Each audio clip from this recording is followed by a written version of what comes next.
Alright guys, so in this tutorial I'm gonna show you how you can fix iPhone stuck on widescreen. So if your iPhone is stuck on widescreen and it's showing nothing else, just a white screen, I'm gonna exactly show you how you can fix it. So there are two fixes to it. The first one is a very easy fix. It's a force reset button. So what you can do is just simply press on increase volume button and then decrease volume button and then hold your power button.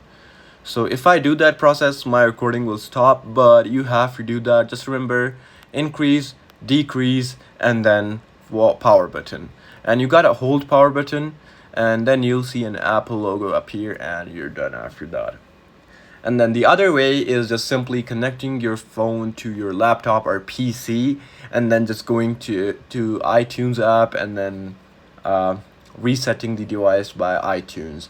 And these are the only two ways that you could do that. I hope this tutorial actually helped you out. I'll see you soon next one.